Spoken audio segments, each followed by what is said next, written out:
Imagine walking into a town where the lights still work, the pool still has water, and the furniture sits exactly where someone left it 40 years ago.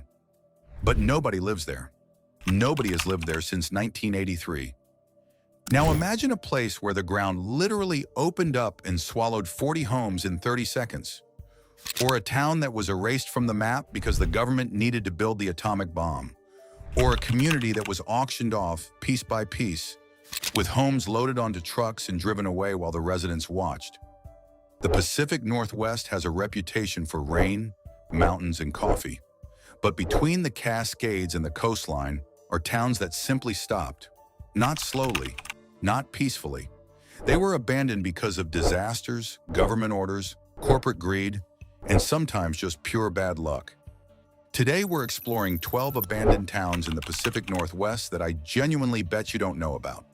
These aren't your typical ghost towns with tumbleweeds and saloons. These are places where modern communities vanished almost overnight, leaving behind secrets, personal belongings, and stories that most people have never heard. If you want to uncover the haunting secrets and forgotten histories hidden within these vanishing landscapes, hit the subscribe button and join us as we venture into the silent remains of the Pacific Northwest. Stay until the end because the last one will absolutely shock you. Let's start with number 12, a town that's technically still alive, but barely. Molson, Washington, the town claimed by a farmer. Molson sits near the Canadian border in northeastern Washington. And here's the thing, it's not completely abandoned. There are still a handful of people living here. But the town you see today is actually the second version of Molson, and the reason it exists is one of the most bizarre legal stories in Pacific Northwest history. In 1900, gold was discovered in the hills, and a promoter teamed up with a member of the famous Molson brewing family to build a town. By the early 1910s, nearly 1,000 people lived here. There were saloons, stores, a school, and a thriving mining operation. Everything seemed fine until someone realized a massive problem. The founder, George Meacham, never officially registered the town site. He just built a town on land he didn't legally own. And then a local farmer named J.H. McDonald figured this out. So McDonald did what any opportunistic farmer would do. He legally claimed the entire town as his homestead. That's right, an entire town of 1,000 people was technically trespassing on one man's farm. McDonald ordered everyone to leave. The residents were furious, but they couldn't fight it in court. So in 1909, they did something incredible. They moved the entire town half a mile north across the railroad tracks and called it New Molson. They literally picked up and relocated rather than give McDonald the satisfaction. Today, Molson is one of the best preserved ghost towns in Washington, but it's eerie. The Molson Schoolhouse, a massive brick building from 1914, still stands and now houses a museum. The Old Ghost Town Museum covers 2 full blocks with pioneer buildings, hand tools, and rusted farm machinery scattered everywhere. You can still see the foundations of the New Wallace Hotel, which burned down in 1923. Walk through Molson on a quiet afternoon, and you'll notice something unsettling. The streets are too wide for the number of buildings. The silence is too heavy, and the wind coming off the high desert grasslands makes everything creak. It's not loud weird, it's quiet weird. The kind of place where you feel like you're interrupting something. Molson didn't die from disaster. It died from bureaucracy and bad infrastructure. And somehow, that makes it even sadder. Number 11, Burke, Idaho, the town in a 300-foot canyon. Burke is architectural desperation frozen in time. This town sits in a canyon in northern Idaho that is only 300 feet wide. That's about the length of a football field. And somehow they crammed an entire mining town, 2 railroads, and a creek into that space. The result was one of the most unique and absurd town layouts in American history. The main street wasn't just a street, it was shared with 2 railroad tracks and Canyon Creek. Buildings were built right up against the canyon walls.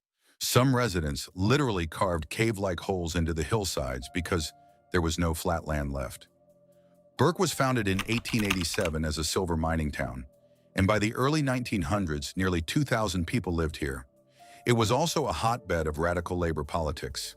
In 1892 and 1899, Burke was the site of violent mining wars between workers and mine owners.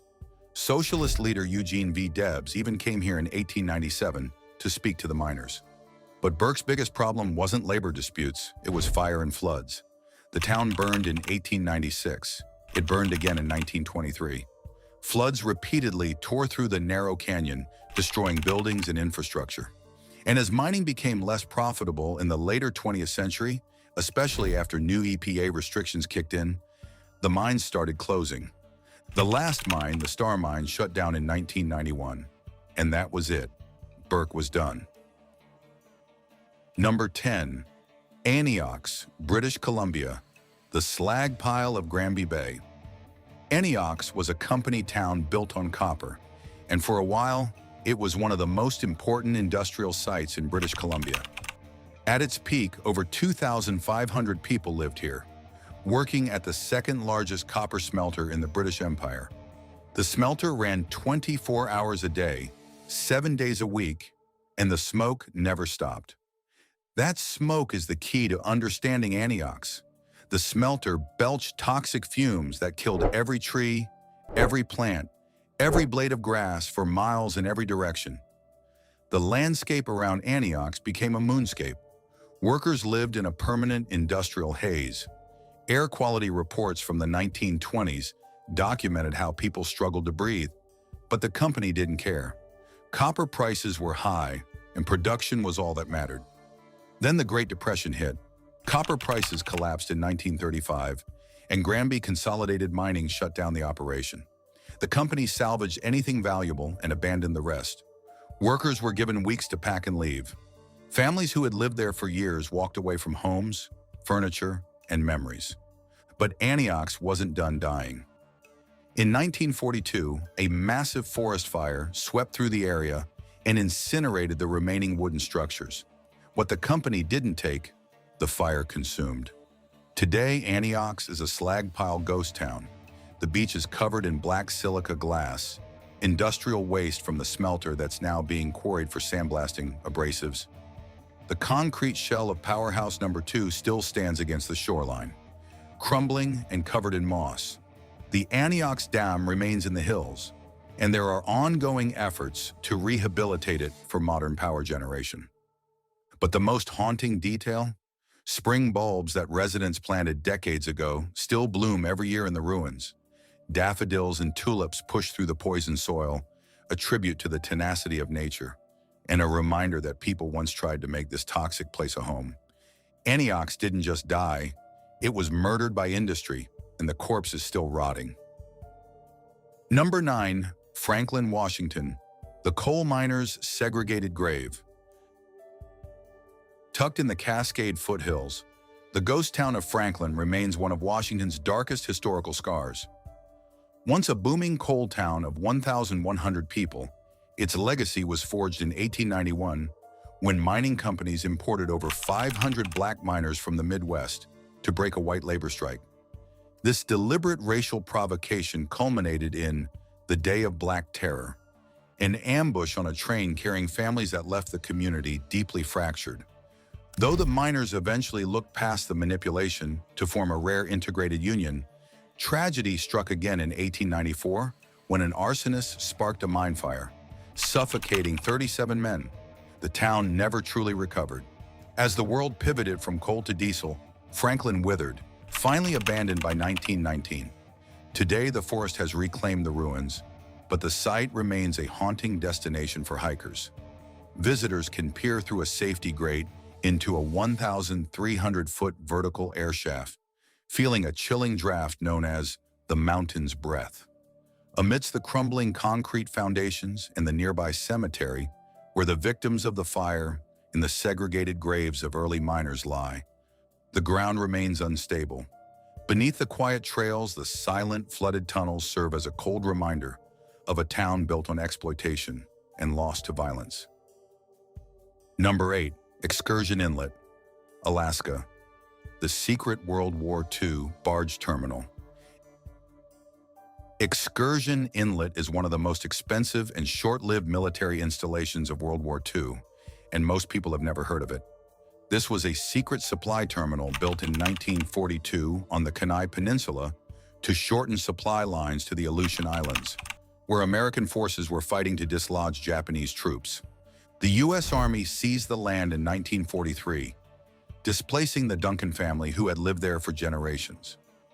Then they built a massive 638-acre base with 3 1,000-foot docks, a 200-bed hospital, and housing for up to 4,000 soldiers during construction. The cost, $60 million, which is over $1 billion in today's money. But here's the irony. By the time the base was completed in November 1943, the Japanese had already been driven from the Aleutians. The war had moved on. The base was immediately dubbed a giant white elephant, a colossal waste of money that was obsolete before it even opened. So the Army decided to salvage what they could. And to do the dismantling, they brought in 700 German prisoners of war in July 1945. This decision was fiercely opposed by Territorial Governor Ernest Gruening and Delegate Bob Bartlett, who feared the POWs would take jobs away from Alaskans during the post-war transition. The German prisoners were treated well under Geneva Convention rules. They were paid in canton chits, a special currency they could use at the camp store. Only 2 minor escape attempts were recorded. One prisoner returned after just a few hours, claiming he was cold and afraid of wolves. Apparently, the Alaskan wilderness was scarier than captivity. By November 1945, the dismantling was complete. The base was gone. The prisoners were sent home, and Excursion Inlet returned to silence. Today, almost nothing remains. One of the larger base buildings was dismantled by the Alaska Native Brotherhood and Sisterhood and rebuilt in the village of Hoonah, where it still serves as their meeting hall. A rare 1-cent canton chit was discovered in 2013, one of the only portable artifacts from the POW era. The nearby fish cannery, which resumed operations in 1948, still uses the pile foundations and corrugated metal siding from the original base.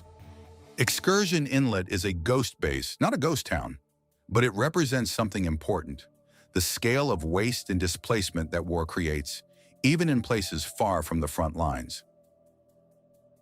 Number 7, Portage, Alaska, the earthquake's ghost forest. Portage was a small community of 71 people along the Seward Highway in Alaska, and on March 27, 1964, it ceased to exist. Not because people left, because the ground dropped 8 feet in a single day. The Good Friday earthquake, the most powerful earthquake in North American history, hit Alaska with a magnitude of 9.2. The shaking lasted for over 4 minutes. Buildings collapsed, roads buckled, and in Portage the ground subsided approximately 8 feet, a combination of bedrock drop and soil compaction. Today, Portage is known for its ghost forest, thousands of skeletal spruce and cottonwood trees standing like gravestones across the marsh. The sight is haunting, especially on foggy days when the mist wraps around the dead trunks and the mountains loom in the background. Ramshackle buildings and ruined foundations are still visible at mile 80.1 of the Seward Highway. You can see 10-foot deep fissures in old parking lots and evidence of mud spouts that erupted during the shaking, shooting liquefied soil into the air. But there's a danger most visitors don't know about. The rapid sedimentation and high water table created quicksand conditions. If you wander off trail into the old town site, you can sink. Park rangers warn hikers to stay on marked paths, but every year someone ignores the signs and gets stuck. The environmental context is critical. Portage Valley is a high-risk seismic zone. The terrain is now a coastal marsh reclaimed by grasses, alders, and willows. The cold is extreme in winter, and the isolation is profound. Portage is a reminder that nature doesn't negotiate. When the earth decides to move, everything built on top of it becomes irrelevant. Number 6, Maxville, Oregon, the clandestine logging colony. Maxville is one of the most significant and overlooked towns in Oregon history, and the reason is simple. It was a multiracial logging town in a state whose constitution explicitly excluded black citizens. Let that sink in. Oregon's constitution, until it was amended, literally banned black people from living in the state. And yet, in the early 1900s, the Bowman-Hicks Lumber Company built a town in Wallowa County where 40 to 60 African-American loggers lived and worked alongside white workers.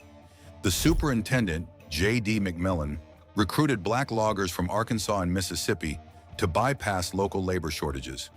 These workers arrived in boxcars to find a town divided. There was a white school at one end and a black school at the other.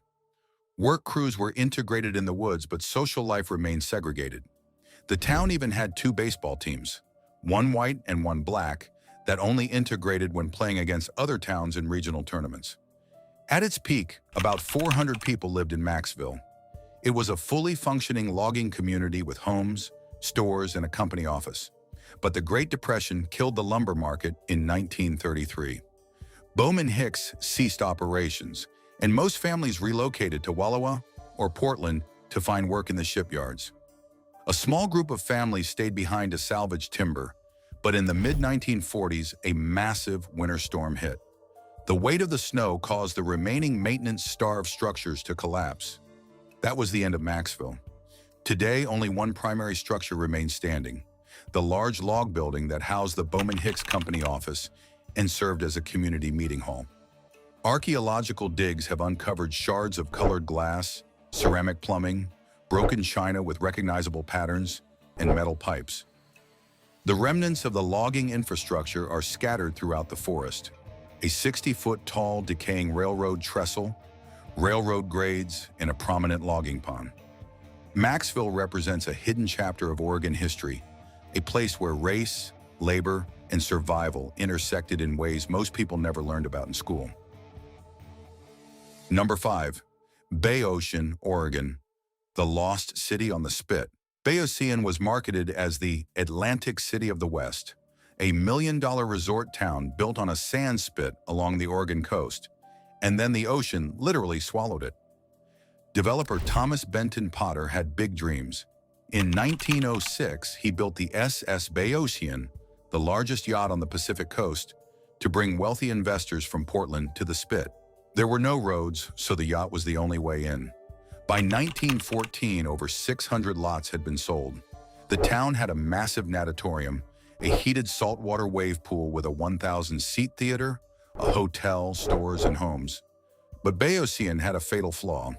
It was built on a sand spit that depended on a delicate balance of longshore sand transport. And between 1914 and 1917, the U.S. Army Corps of Engineers built a single north jetty at the entrance of Tillamook Bay. Engineers had warned that jetties must be built in pairs. A single jetty would disrupt the natural sand flow. But the Corps ignored the warnings, and the consequences were catastrophic. By 1928, the sea was consuming the beach. The spit was eroding rapidly. In 1932, the massive natatorium collapsed into the ocean. Residents watched helplessly as their homes were undermined by waves. One man, Francis Drake Mitchell, refused to leave. He and his wife, Ida, stayed as the town crumbled around them. Mitchell spent decades trying to rebuild washed-out roads with a wheelbarrow and shovel. After Ida's death in 1953, Mitchell was forcibly removed by court order and sent to the state hospital in Salem. He was reportedly driven mad by his failed attempt to save the town. In 1952, a major storm breached the peninsula, turning it into an island and cutting off the remaining residents from the mainland. By 1960, the last house had fallen into the sea. In 1971, the final remaining building, a garage, collapsed into the ocean. Today, Bayocean is a true ghost town in that virtually no physical structures remain. The town is buried beneath sand or lies at the bottom of the ocean. The elementary school was dismantled and moved to Cape Mears in 1947, where it survives as a community center. A reader board and a marker stand where the center of town once was. The site is now managed by Tillamook County as a primitive park. Nature has reclaimed the shoreline. The spit still exists, but it's narrower and constantly shifting. The ocean won. Bayocean is a reminder that engineering hubris has consequences. The Army Corps built one jetty when they needed two, and an entire town paid the price. Number 4. Cassiar, British Columbia, the auctioned asbestos town. Cassiar was built on the magical mineral of asbestos. and for decades it thrived. At its peak, about 1,500 permanent residents lived here, with up to 5,000 seasonal workers during busy periods. Families raised children in the shadow of a 100-meter-tall asbestos tailings pile. The green dust of the mine settled on hockey rinks and soccer fields where kids played. Nobody warned them it was dangerous. Asbestos was considered a miracle material, fireproof, durable, versatile. But by the 1980s, the health risks were undeniable. Asbestos causes mesothelioma, lung cancer, and asbestosis. Lawsuits were piling up. And Cassiar Mining Corporation was facing a double problem. The mine was converting from open pit to underground, which was unprofitable, and the liability of asbestos exposure was becoming a legal nightmare. But here's the dark part. Critics believe the company deliberately demolished the town to eliminate evidence. Asbestos lawsuits were becoming common in the 1990s. If you demolish the buildings where workers lived and worked, you eliminate evidence. The hospital where medical records were kept? Gone. The homes where families lived with asbestos exposure? Gone. Several former workers have since died of asbestos-related cancers. The tailings pond containing 20 million tons of asbestos waste remains. It's the largest contaminated site in the region, and that asbestos isn't going anywhere for thousands of years. Today, block after block of former homes are marked only by wildflowers and concrete pads. The massive industrial tram line that once carried ore down the mountain still stands as a skeletal artifact. Bare streets stretch through the forest, leading nowhere. Cassiar is located in the extreme north of British Columbia, near the Yukon border. The isolation is profound, the contamination is permanent, and the people who might have had legal claims are dying. Cassiar didn't just die, it was erased.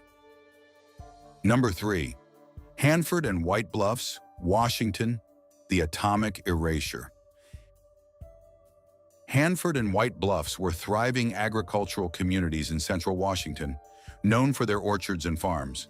In 1940, Hanford had 463 residents. White Bluffs had 501. Families had worked the land for generations, growing apples, pears, and cherries along the Columbia River. Then came March 6, 1943. Every resident received a federal requisition notice. They had 30 days to evacuate, no exceptions, no appeals. The U.S. government had chosen the Priest Rapids Valley as the site for the Manhattan Project. The location was perfect. Proximity to the Columbia River for cooling water, access to power from the Grand Coulee Dam, and isolation from major population centers. This would be the site of the world's first plutonium production reactors. Residents were told they were contributing to a secret mission to win the war, but few were fairly compensated for the generational value of their orchards. Families who had lived there for decades walked away with a fraction of what their land was worth. The government bulldozed the homes. Even the bodies in the White Bluff Cemetery were exhumed and reinterred in the town of Prosser. The towns were erased from the map. But the displacement had another layer. The architect Gustav Albin Persson transformed the nearby town of Richland into a suburban-style community for white workers. Meanwhile, over 5,000 black construction workers were confined to temporary barracks and denied permanent housing in the new town. Segregation was built into the infrastructure. Today, the B reactor is a National Historic Landmark, the most significant artifact built on the ruins of the towns. The Allard Pump House, a concrete shell from the irrigation projects that once watered the orchards, still stands. The brick remains of Hanford High School are visible within the secure zone of the Hanford site. The site also holds deep indigenous significance. It was the discovery location of Kennewick Man, also known as the Ancient One, in 1996, one of the oldest and most complete skeletons ever found in North America. But the environmental legacy is catastrophic. There are 177 large underground tanks containing radioactive waste from decades of plutonium production. Cleanup efforts have been ongoing for decades and will continue for decades more. Hanford and White Bluffs were sacrificed for the atomic bomb. The towns are gone. The contamination stays forever, and the people who were displaced are mostly forgotten. Number 2. Kitsault, British Columbia, the mummified municipality. Kitsault is the most surreal abandoned town in the Pacific Northwest, and possibly in all of North America, because Kitsault isn't decaying, it's frozen. In 1979, Anyox of Canada Limited built a brand new town from scratch to support a massive molybdenum mine. They spent $32 million constructing a model company town with 92 single-family homes, 200 apartment units, a shopping mall with a grocery store and bank, a curling rink, a hospital, a school, a swimming pool, tennis courts, and a recreation center. By 1981, about 1,200 people called Kitsault home. Workers earned wages equivalent to $45 per hour in modern currency. The town had curling tournaments, community film nights, and a planned social life designed to lure workers to the remote Alice Arm. But there was tension. The Nisga'a Nation and environmental groups opposed the mine due to the planned discharge of tailings waste into the surrounding waters, and the molybdenum market was unstable. In April 1981, the mine became operational. By November 1982, molybdenum prices had collapsed. Anyox announced large-scale layoffs. By mid-1983, the company used its status as the sole owner of the land to evict all remaining residents with 30-day notices. Unlike typical towns that decay slowly, Kitsault's population vanished by corporate fiat. And then something unexpected happened. In 2004, an Indian-American businessman named Krishnan Suthantharan bought the entire town for $7 million, and he has kept it maintained ever since. The power has never been turned off. Caretakers walk the empty streets. The swimming pool still holds water. The houses still have furniture, dishes, and televisions from 1983. Calendars on walls still show 1983 dates. One caretaker described it this way: "I walk through empty streets every day. The houses have furniture. The pool has water. Everything works. There's just no people. It's the strangest job I've ever had." Suthantharan has proposed various plans over the years: a retirement community, a resort, a liquefied natural gas terminal support town, a medical research facility. None have materialized. The town remains frozen in 1983, waiting for a purpose that may never come. You cannot visit easily. It's privately owned and access is restricted. But Kitsault exists, preserved, complete, empty. A time capsule of 1983 maintained by a billionaire for reasons nobody fully understands. Number 1. Rajneeshpuram, Oregon, the bioterror utopia. Rajneeshpuram is the most bizarre and disturbing entry on this list. This was a $125 million utopian city built by the followers of Bhagwan, Sri Rajneesh, on a 64,200-acre ranch in Central Oregon, and it ended with the first and largest bioterrorist attack in U.S. history. In 1981, followers of the Bhagwan purchased the Big Muddy Ranch and began building a complete city from scratch. By the mid-1980s, about 2,000 permanent residents lived there, with up to 6,000 during seasonal festivals. The infrastructure was impressive: a private airport, massive meditation halls the size of aircraft hangars, A-frame beehive housing units, and a fleet of Rolls-Royces for the Bhagwan himself. But the Rajneeshis didn't just build a commune, they launched a hostile takeover of the nearby town of Antelope. They outvoted the original residents, renamed stores Zorba the Buddha, and renamed the town itself Rajneesh. The original residents were furious, but they were outnumbered. Then came 1984. Leadership, led by Ma Anand Sheila, decided they needed to sway the upcoming county elections. Their plan? Make their opponents too sick to vote. On multiple occasions, Rajneeshis contaminated 10 local restaurant salad bars with salmonella. 751 people were infected. It was a deliberate, coordinated bioterrorist attack designed to manipulate democracy. Investigations followed. Authorities uncovered evidence of attempted assassinations, arson, wiretapping, immigration fraud, and the bioterrorism plot. Sheila and her inner circle fled the country. The Bhagwan was eventually arrested and deported for immigration violations. The city, which lacked legal land use permits, collapsed into bankruptcy. In 1988, the property was auctioned off by the sheriff. Today, the meditation hall, a massive building, still stands. Foundations of the A-frame housing units are scattered across the property. The airport and hangar facilities remain, but the commune is gone. The property is now a Christian youth camp called Washington Family Ranch. The irony is almost too perfect. A utopian sex cult compound is now a place where teenagers go to Bible camp. Rajneeshpuram represents the darkest side of utopian thinking. When ideology becomes absolute, when a community believes it's above the law, the results can be catastrophic. The Pacific Northwest has a reputation for beauty, mountains, forests, coastlines. But between those landscapes are towns that simply stopped. Not because they wanted to, because of disasters, government orders, corporate greed, engineering failures, and sometimes just pure human madness. What ties all these places together isn't just geography or difficulty, it's the choice, or the lack of it. Some people chose to stay until the very end. Others were forced out with 30 days' notice. Some towns were erased deliberately. Others were swallowed by nature. These aren't theme park ghost towns. These are real places where real people built lives, raised families, and believed in futures that never came. Every abandoned place is a reminder that permanence is an illusion. Resources run out, markets change, governments break promises, the ground can literally swallow you whole. If you've visited any of these places, or if you know abandoned locations I missed, let me know in the comments. Also, don't forget to hit that subscribe button.